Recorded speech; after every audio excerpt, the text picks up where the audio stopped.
ورحمه الله وبركاته. النهارده يا جماعه معاكم احمد شويبس وطبعا الاستاذ محمد عارف مربي البط. وطبعا المره اللي فاتت احنا وقفنا عند يوم ال 12 وشرحنا فيه احنا قفلناه ازاي. طبعا احنا وقفنا لغايه ان احنا هنعمل ميه، وطبعا ان احنا بنيجي يوم ال 13. النهارده هنشرح يوم ال 13 هنعمل ايه. اليوم ال 13 بندي جرعه فيتامين ب وكافكولين. فيتامين حاجه في حاجات بقى كتيره جدا من فيتامين ب وكافكولين. تمام. عشان بيشد العصب بتاع البطايه، بيرفع نسبه الكالسيوم في العظم بتاعها عشان تقدر تشيل الحجم اللي هي عليه. طبعا هو يا جماعه ده البكال. البكال ده كويس جدا. في كذا نوع برضه موجود، بس يفضل برضه يكون نوع كويس على اساس ان هو يدي لك تاسيس للعظم بتاع البطايه ويرفع نسبه الكالسيوم عندها كويس جدا. اليوم ال 13 ده طبعا بودر. ده بودر، كل ده بودر. بندي الجرام على لتر ميه، يعني ممكن مثلا بناخدها كده بمعلقه الشاي. المعلقه الشاي الممسوحه دي 5 جرام نديها على 5 لتر. احنا اتفقنا في اليوم مثلا 13 هنبدا مثلا ندي 12 لتر ميه، فممكن نديهم مثلا معلقتين ممسوحين وربع المعلقه. يعني لو احنا بنحدد طبعا كل واحد بيربي زي ما هو عايز بالظبط. بس كل ما كانت الادويه كويسه بتدي نتيجه معاك كويسه. لكن الفيتامينات عموما لو زادت سنه صغيره ما تبقاش كتير عشان ما تعملش اسهالات وتعمل ما فيهاش اي مشاكل. الفيتامين ما فيهوش اي مشاكل. ما فيهوش مشاكل طالما ما بيزيدش بالكميات الكبيره.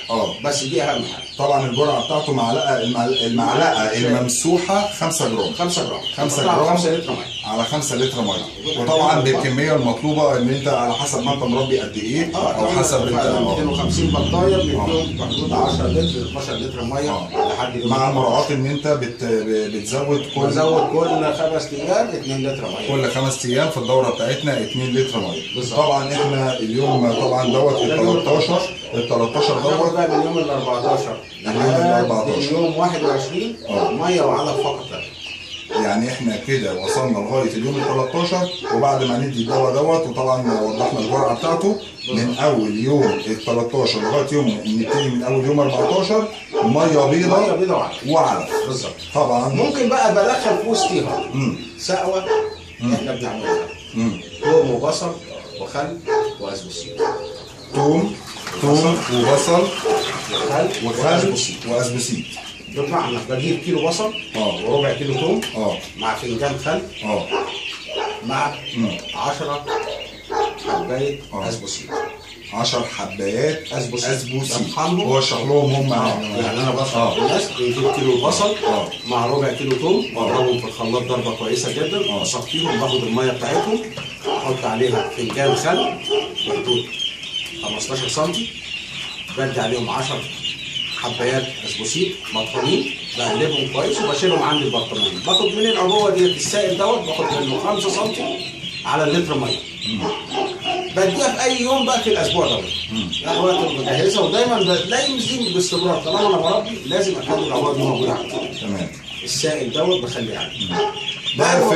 ده في النطاق اللي هو من يوم 14 لغايه يوم 21 لغايه يوم 21 15 ل 16 ل 17 في اي يوم من الايام ديت، وممكن اكررها في اي يوم لحد يوم 20 21 واي يوم في الايام الفاضيه طول الدوره.